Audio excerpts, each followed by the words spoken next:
एक 17 साल की लड़की जो अपने तमाम ख्वाब पूरे करना चाहती थी, अपनी ज़िंदगी अपने हिसाब से जीना चाहती थी, लेकिन उसे ख्वाब पूरे होने से पहले ही उसके माँ बाप ने उसकी ज़िंदगी ख़त्म कर दी। ये कहानी है एक फिलिसाइड केस की।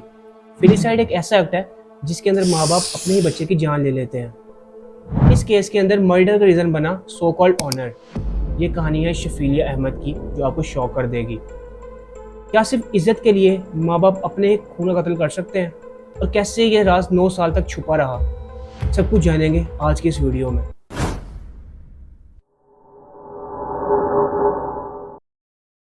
शफीली अहमद 14 जुलाई 1986 को बेडफोर्ड यूके में पैदा हुई। वो एक ब्राइट और इंटेलिजेंट स्टूडेंट थी और वो एक लॉयर बनना चाहती थी। वो वेस्टर्न लाइफस्टाइल पसंद करती थी, वेस्टर्न क्लोथिंग करती थी और अपने फ्रेंड्स के साथ टाइम स्पेंड करती थी। उसके फादर फरजाना और इफ्तिखार अहमद अल्ट्रा कंजर्वेटिव थे। उनका ताल्लुक पाकिस्तान के शहर गुजरात के उत्तम गांव से था। उन्होंने अपनी बेटी के लिए उसके एक कज़न का रिश्ता एक्सेप्ट कर लिया, जो कि उससे 10 साल बड़ा था और पाकिस्तान में रहता था। लेकिन शफीलिया अपनी ज़िंदगी अपनी मर्जी जीना चाहती थी। उसने इस रिश्ते से इनकार कर दिया, लेकिन यही कॉन्फ्लिक्ट उसकी मौत का सबब बना। शफीलिया सिर्फ अपनी फैमिली के अगेंस्ट नहीं जा रही थी, बल्कि वो अपने कल्चर के अगेंस्ट भी जा रही थी और इसकी कीमत उसे अपनी जान देकर चुकाई। शफीलिया ने हर बार अरेंज मैरिज से इनकार किया, लेकिन उसके पेरेंट्स ने इसे फैमिली की इज्जत का सवाल बनाया। उनके नज़दीक शफीलिया का बार बार रिश्ते से इनकार करना उसे डिसओबीडियंट और ख़राब लड़की बना रहा था। इस बार बार मना करने के बाद वायलेंस शुरू हो गया। उसके माँ बाप ने मिलकर उस पर तशद्दुद करना स्टार्ट कर दिया।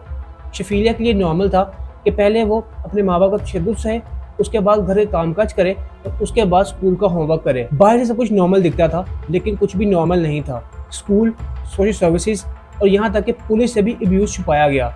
जब भी कोई मुश्किल सवाल अहमद फैमिली की तरफ आता तो वो ये कहते कि ये रेशियल प्रिजुडाइज है, मतलब नस्ली तौसुब है। मई 2003 पाकिस्तान ट्रिप के दौरान शफीलिया पर फोर्स मैरिज का प्रेशर बहुत ज़्यादा बढ़ गया था। इस मैरिज से बचने के लिए उसने ब्लीच पी लिया। उसके पेरेंट्स ने कहा कि उसने ब्लीच माउथ वॉश समझ के पी लिया था, लेकिन प्रोसिक्यूशन ने इस बात को फुलिश और झूठा करार दिया। ब्लीच पीने की वजह से शफीलिया गला जल गया था और उससे कुछ खाया पिया नहीं जा रहा था, जिसकी वजह से उसका बहुत सा वेट भी लूज हो गया था। यूके वापसी पर उसे एक हॉस्पिटल में एडमिट होना पड़ा। वहाँ पर उसने एक एशियन नर्स को बताया कि कैसे उसने फोर्स मैरिज से बचने के लिए ये कदम उठाया था। उस नर्स ने यहाँ तक बताया कि फैमिली में आपस में प्यार नहीं था, बच्चे डर के मारे कुछ नहीं बोलते थे और उनको डर के माहौल में ही जीना पड़ रहा था। शफीलिया ने इस तशद्दुद से बचने के लिए कई दफ़ा घर से भागने की कोशिश की। 2002 और 2003 में वो मल्टीपल टाइम्स घर से भागी। एक दफ़ा उसे क्लोज फ्रेंड मुश्ताक ने उसे घर से भागने में मदद की। वो खिड़की से भागकर उसके साथ गई और बीएनबी में रही, लेकिन उसके पेरेंट्स हर दफ़ा उसे वापस घर ले आते थे और जब भी पुलिस इन्वॉल्व होती थी शफीलिया कहती थी सब ठीक है, क्योंकि वो अपने पेरेंट्स से डरती थी।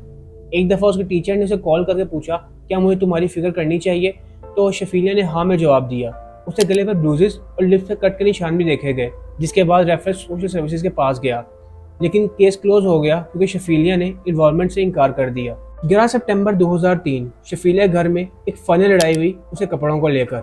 उसने उस रात एक टी शर्ट, हुडी और ट्राउजर पहना था। वह कॉल सेंटर में जॉब करती थी। उसकी माँ ने उसे कॉल सेंटर से पिक किया और वापस घर ले आई, जिसके बाद एक ज़बरदस्त बहस शुरू हो गई।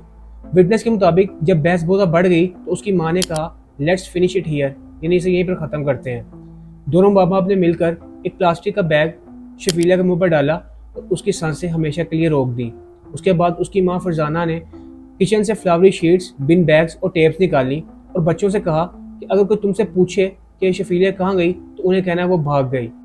अब ये विटनेस कौन था जिसने सब कुछ देखा था, ये आपको वीडियो में आगे जाके पता चलेगा। शफीलिया के मर्डर के बाद किसी किस्म की कोई मिसिंग रिपोर्ट नहीं की गई, लेकिन स्कूल में एक टीचर ने शफीलिया के बहन भाइयों को उसके बारे में बात करते हुए सुन लिया, जिसके बाद 18 सितंबर को पुलिस इन्वॉल्व हुई। उन्होंने इफ्तिखार अहमद से पूछा कि आखिर तुमने पुलिस में रिपोर्ट क्यों नहीं की, जिसके जवाब में इफ्तिखार अहमद ने कहा कि मैंने पुलिस में रिपोर्ट की थी, लेकिन पुलिस ने कहा कि हम कुछ नहीं कर सकते। पुलिस के मुताबिक वो ऑब्स्ट्रक्टिव और गुस्से वाला शख्स था। वो एक टैक्सी ड्राइवर था और एक दिन उसने एक फेलो टैक्सी ड्राइवर से कहा कि मैं लेक डिस्ट्रिक्ट को इंच बाय इंच जानता हूँ, अगर किसी को यहाँ पर मार के फेंकूं तो कोई उसकी बॉडी नहीं ढूंढ सकता। उसके कई वायलेंट टेम्पर के रिकॉर्ड्स भी पाए जाते हैं। उसने एक दिन अपनी टैक्सी में बैठे पैसेंजर को नाक पर मुक्का मारकर उसका नाक तोड़ दिया था। फरवरी 2004 में रिवर कैंट में सैलाब आ गया और इस सैलाब के बाद एक प्लास्टिक बैग दरिया किनारे पहुंचा। इस प्लास्टिक बैग के अंदर से कुछ स्केलेटन रिमेन्स मिली। बोन्स की हालत बहुत ज़्यादा वर्स्ट थी, लेकिन डेंटल रिकॉर्ड्स ने कंफर्म किया कि ये शफीलिया अहमद की बॉडी थी। Home office pathologist doctor Allison ने कहा कि डेथ कहीं और हुई थी और उसके बाद इसकी बॉडी को दरिया में डिस्पोज ऑफ कर दिया गया और कॉज ऑफ डेथ स्ट्रैंगुलेशन या स्मोदरिंग हो सकती है। 2010 में इफ्तिखार अहमद के घर एक चोरी होती है। इस चोरी के अंदर उनकी अपनी बेटी अलीशा मुलव्विस थी। उसे पुलिस पकड़ लेती है, लेकिन इंटेरोगेशन के दौरान अलीशा कन्फेस करती है कि शफीलिया का मर्डर किसी और ने नहीं बल्कि उसी के पेरेंट्स ने किया था। वो कोर्ट में आई विटनेस बनी और उसने सब कुछ बताया कि कैसे पहले उसके पेरेंट्स ने एक प्लास्टिक बैग की मदद से शफीलिया की सांसें बंद की और बाद में उसके फादर उसकी बॉडी को बिन बैग में रैप कर कर अपने साथ गाड़ी में डालकर ले गए। 2012 में ट्रायल शुरू हुआ। पहले तो दोनों माँ बाप ने इस चीज़ को डिनाई किया। उसके बाद फरजाना ने सारा ब्लेम इफ्तिखार अहमद पर डाला और ये कहा कि अपनी अपनी सेफ्टी और अपने बच्चों की सेफ्टी के लिए उसने कदम उठाया, लेकिन बाद में अपना ये बयान उसने वापस ले लिया। लेकिन कन्फेशंस और एविडेंस की वजह से वो दोनों गिल्टी प्रूव हुए, जिसके बाद जज ने कहा ये एक प्लान फिलिसाइड था और दोनों को 25 साल की सज़ा मिली और आज भी वो दोनों जेल में अपनी सज़ा काट रहे हैं। चेशायर पुलिस ने कहा कि ये सिर्फ ऑनर किलिंग केस नहीं बल्कि ये कोल्ड ब्लडेड मर्डर था। सोचिए अगर आज शफीलिया जिंदा होती तो एक सक्सेसफुल लॉयर होती, लेकिन उसकी ज़िंदगी उसके माँ बाप ने सिर्फ इसलिए ख़त्म कर दी क्योंकि वो 17 साल की उम्र में एक फोर्स मैरिज से इनकार कर रही थी और अपनी ज़िंदगी अपनी मर्जी से जीना चाहती थी। आप लोगों के ख्याल में क्या इस तरह के ऑनर किलिंग के केसेस कभी ख़त्म होंगे? मुझे कमेंट सेक्शन में ज़रूर बताइएगा। और अगर आपको इस तरह की डॉक्यूमेंट्री टाइप वीडियोज़ में इंटरेस्ट है तो इस चैनल को कर लें सब्सक्राइब और मैं इस तरह की वीडियोज़ लाता रहूँगा।